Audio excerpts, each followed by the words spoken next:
हरे कृष्णा राधे राधे दोस्तों, आप सभी का मेरे इस YouTube चैनल में हार्दिक स्वागत है। कार्तिक मास के शुक्ल पक्ष में पड़ने वाली एकादशी को देव उठनी एकादशी के नाम से जाना जाता है। साल 2024 में ये एकादशी 12 नवंबर को रखी जाएगी और मान्यता है कि इस दिन भगवान विष्णु 4 मास सोने के बाद जागते हैं।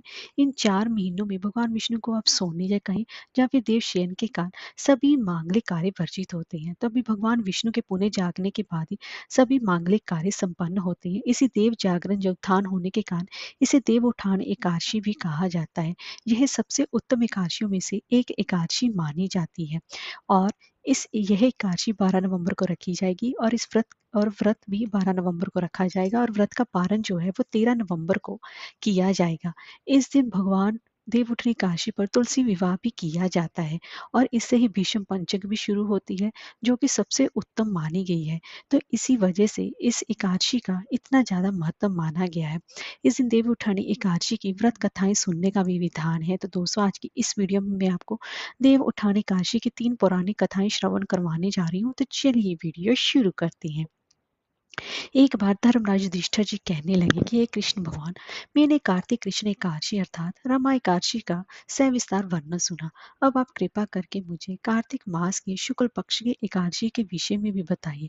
इस एकादशी का क्या नाम है तथा इसके व्रत का क्या विधान है, इसकी विधि क्या है, इसका व्रत करने से किस फल की प्राप्ति होती है। कृपया यह सब मुझे आप विधान पूर्वक कहिए। तब भगवान श्री कृष्ण बोले कि कार्तिक मास के शुक्ल पक्ष में तुलसी विवाह के दिन आने वाली इस एकादशी को विष्णु प्रबोधनी एकादशी, देव प्रबोधनी एकादशी, देव उत्थान एकादशी, देव उठनी एकादशी, कार्तिक शुक्ल एकादशी तथा प्रबोधनी एकादशी भी कहा जाता है। ये बड़े बड़े पापों का नाश करने वाली है। इसका महत्व मैं तुमसे विस्तार पूर्वक कहता हूँ, तुम ध्यान पूर्वक सुनना। एक राजा के राज्य में सभी लोग एकादशी का व्रत रखते थे। प्रजा तथा नौकर चाकरों से लेकर पशुओं तक को एकादशी के दिन अन्न नहीं दिया जाता था। एक दिन किसी दूसरे राज्य का एक व्यक्ति राजा के पास आकर बोला कि महाराज, कृपा करके मुझे आप नौकरी पर रख लें। तब राजा ने उसके सामने एक शर्त रखी कि ठीक है, रख लेते हैं, किंतु रोज तो तुम्हें खाने को सब कुछ मिलेगा, पर एकादशी को अन्न नहीं मिलेगा। उस व्यक्ति ने उस समय हाँ कर ली, पर एकादशी के दिन जब उसे फलाहार का सामान दिया गया तो वह राजा के सामने जाकर गिड़गिड़ाने लगा, महाराज, इससे तो मेरा पेट नहीं भरेगा, मैं भूखा ही मर जाऊंगा, मुझे अन्न दे दो। राजा ने उसे शर्त की बात याद दिलाई, पर वह अन्न छोड़ने को तैयार नहीं हुआ। तब राजा ने उसे आटा, दाल, चावल आदि दिए। वह नित्य की तरह नदी पर पहुंचा और स्नान कर भोजन पकाने लगा। जब भोजन बन गया तो भगवान को बुलाने लगा, आओ भगवान, भोजन तैयार है। उसके बुलाने पर पीताम्बर धारण किए हुए भगवान चतुर्भुज भुज रूप में आ पहुंचे तथा प्रेम से उसके साथ भोजन करने लगे। भोजन आदि करके भगवान अंतर ध्यान हो गए तथा वह अपने काम पर चला गया। 15 दिन बाद जब अगली एकादशी को वह राजा से कहने लगा कि महाराज, मुझे दुगना सामान दीजिए, उस दिन तो मैं भूखा ही रह गया। राजा ने कारण पूछा तो उसने बताया कि हमारे साथ भगवान भी खाते हैं, इसलिए हम दोनों के लिए ये सामान पूरा नहीं पड़ता।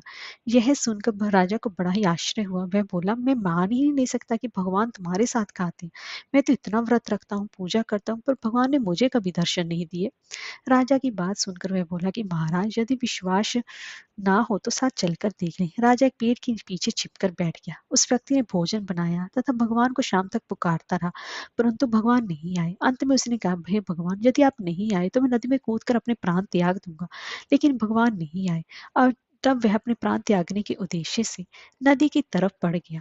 प्राण त्यागने का उसका उद्देश्य दृढ़ इतना ज्यादा था कि शीघ्र ही भगवान ने प्रकट होकर उसे रोक लिया और उसके साथ बैठकर भोजन करने लगे। खा पीकर वे उसे अपने विमान में बिठाकर अपने धाम ले गए।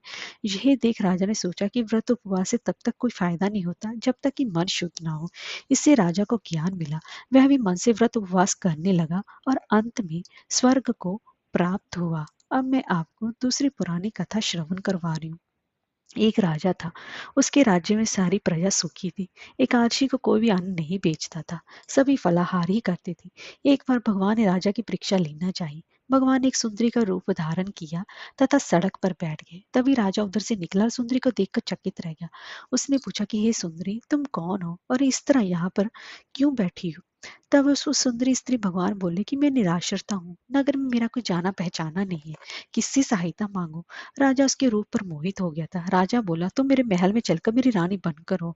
सुंदरी बोली, मैं तुम्हारी बात मानूंगी, पर तुम्हें राज्य का अधिकार मुझे सौंपना होगा। राज्य पर मेरा पूर्ण अधिकार होगा, मैं जो भी बनाऊंगी तुम्हें खाना होगा। राजा उसके रूप पर मोहित था, अंत उसकी सभी शर्तें स्वीकार कर ली। अगले दिन एकादशी थी। रानी ने हुक्म दिया कि बाजारों में अन्य दिनों की तरह अन्न बेचा जाए। उसने घर में मांस मछली आदि पकवाई तथा परोस कर राजा से खाने के लिए देखा। कहा, ये देखकर राजा बोला कि रानी, आज एकादशी है, मैं तो केवल फलाहार ही करूंगा। तब रानी ने शर्त की याद दिलाई और बोली, या तो खाना खाओ, नहीं तो मैं बड़े राजकुमार का सिर काट दूंगी। राजा ने अपनी स्थिति बड़ी रानी से कही तो बड़ी रानी बोली, महाराज, धर्म ना छोड़े, बड़े राजकुमार का सिर दे दे, पुत्र तो फिर मिल जाएगा पर धर्म नहीं मिलेगा। इसी दौरान बड़ा राजकुमार खेलकर आ गया। माँ की आंखों में आंसू देखकर वह रोने का कारण पूछने लगा।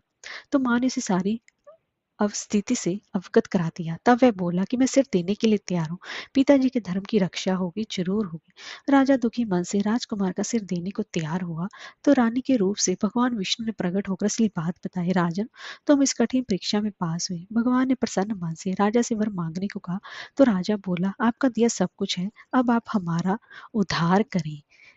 अब मैं आपको तीसरी पौराणिक कथा तुलसी विवाह की श्रवण करवा रही हूँ।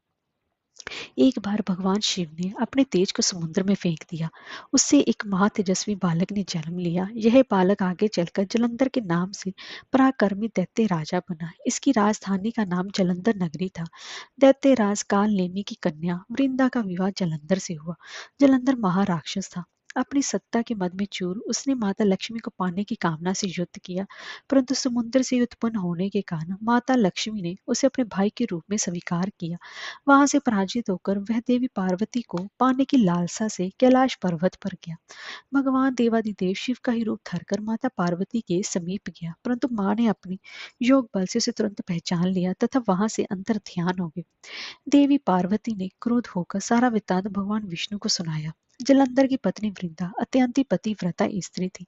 उसी के पतिव्रत धर्म की शक्ति से जलंधर ना तो मारा जाता था और ना ही पराजित होता था।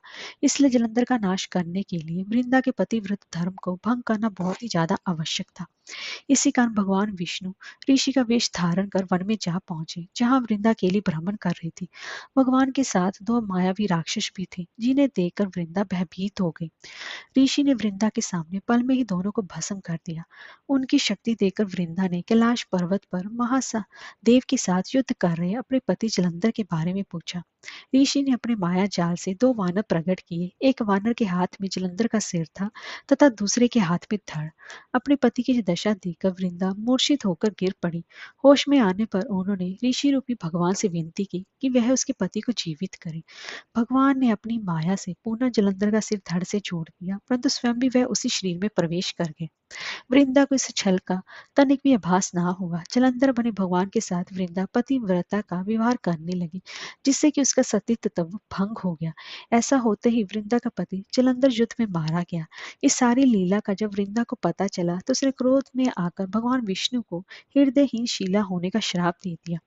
अपने भक्त के श्राप को भगवान विष्णु ने स्वीकार किया और शालिग्राम पत्थर बन गए। सृष्टि के पालनकर्ता के पत्थर बन जाने से ब्रह्मांड में असंतुलन की स्थिति हो गई। यह देखकर सभी देवताओं ने वृंदा से प्रार्थना की कि वह भगवान विष्णु जी को श्राप मुक्त कर दे। वृंदा ने भगवान विष्णु को श्राप मुक्त कर स्वयं आत्मदाह कर लिया। जहाँ वृंदा भस्म हुई थी वहां तुलसी का पौधा उगा। भगवान विष्णु ने वृंदा से कहा कि हे वृंदा, तुम अपने सतीत्व के कारण मुझे लक्ष्मी से भी अधिक प्रिय हो गए हो।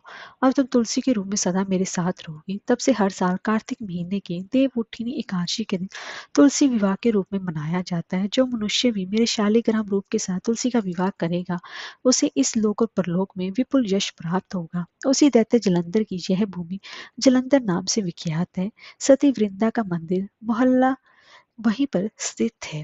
जिस घर में तुलसी होती है वहां यम के दूत भी असमय नहीं जा सकते। मृत्यु के समय जिसके प्राण मंजरी रहत तुलसी और गंगा जल मुख में रखकर निकल जाते हैं, वह पापों से मुक्त होकर वैकुंठ धाम को प्राप्त होता है। जो मनुष्य तुलसी व आंवलों की छाया में अपने पितरों का श्राद्ध करता है, उसके पितर मोक्ष को प्राप्त हो जाते हैं। हरे कृष्णा, राधे राधे।